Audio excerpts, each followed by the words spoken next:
Have you ever wondered why a bird doesn't fly, even when the cage is open? Because the strongest prison is not made of iron. It's made of fear. This is the story of a bird who didn't fight the world. She fought herself. In the heart of an ancient forest, surrounded by towering trees and rivers that sang lullabies, lived a beautiful white bird named Soraya. Her feathers once shimmered like moonlight, and her songs could soften even the coldest winds. But now, Soraya was silent. She hadn't sung in weeks. She hadn't flown in months. She sat still, perched on a wooden branch inside a small golden cage that hung from an abandoned treehouse. No one knew how long she'd been there.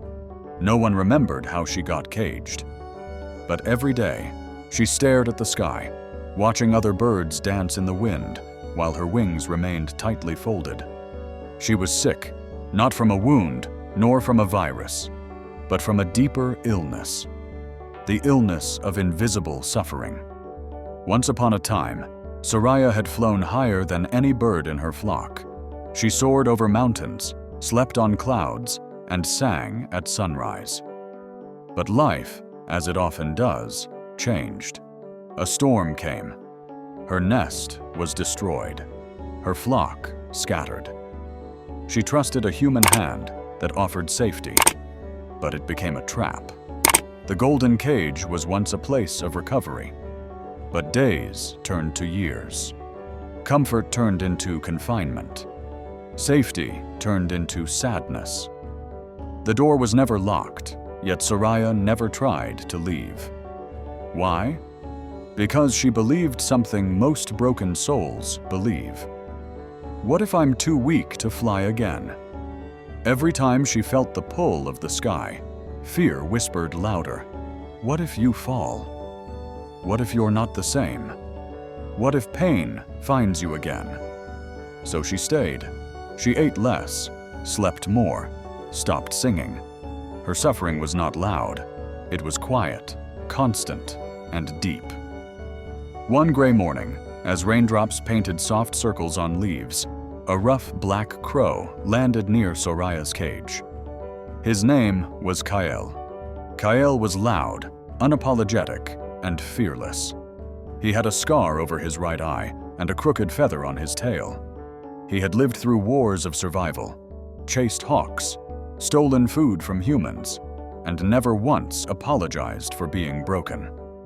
He looked at Soraya and said, "Why are you sitting like death already found you?" She blinked slowly.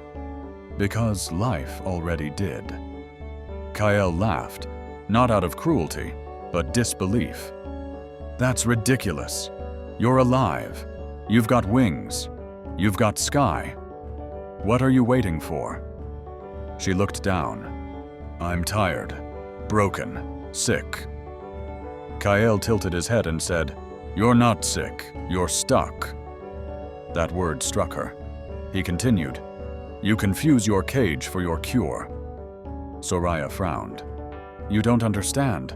I've been hurt. I lost everything." Kael nodded. "So has every bird who ever dared to fly."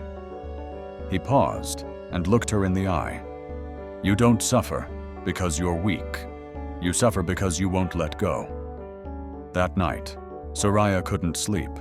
The wind outside hummed like a lullaby she once sang.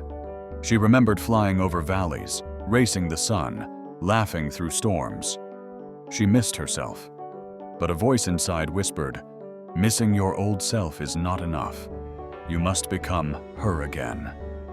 The next morning, Soraya did something she hadn't done in a long time. She opened her wings. Not fully, not for long, just enough to feel the air brush against her feathers. It hurt, the stiffness in her joints, the unfamiliar stretch of muscles. Her body resisted. But she didn't stop. Day after day, she opened her wings a little more. She flapped once, then twice, then enough to feel the wind shift beneath her. Kael visited often, always blunt but caring. "Pain is part of flying," he said. "You don't get to choose ease. You get to choose freedom." Soraya started eating more. sleeping better. She began humming again, soft tunes, unfinished but honest. One evening, she stepped near the edge of her cage. The door was open. It had always been. But this time, so was she. She looked down. The world was big. The wind was wild. The unknown vast. But for the first time in years, her fear was not louder than her desire to heal. She took a deep breath and leapt. She didn't soar. She didn't sing. She stumbled, dipped, almost crashed. But she flew, wobbly, weak, but free. Days passed. Soraya explored the skies like a newborn, clumsy but curious. Every gust of wind carried a lesson. Every cloud whispered secrets. She met birds who had scars, who had fallen, who had lost everything, and yet chose the sky again. One owl named Mira told her, "Suffering ends the day you stop wrapping yourself in old pain like a blanket." A parrot with a burned wing said, "People want healing to be beautiful. But sometimes healing looks like crying in midair and still flapping." Soraya cried often, but she never stopped flapping. One evening, Kael joined her on a cliff. The sun was bleeding orange across the sky. He looked at her and asked, "Do you still suffer?" She smiled. "Yes, but now I understand it." Kael nodded. "And?" She said soft, "Suffering stays when we resist life.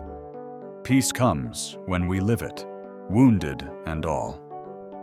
Years later, a young bird trapped in a wooden cage stared hopelessly at the sky, and above her flew a glowing white bird, free and graceful. She didn't shout advice. She didn't open the cage. She simply sang the song of someone who once knew suffering, and chose to fly anyway. This story. Say that you are not your cage. You are not your past. You are not your pain. You are the sky, waiting to be remembered.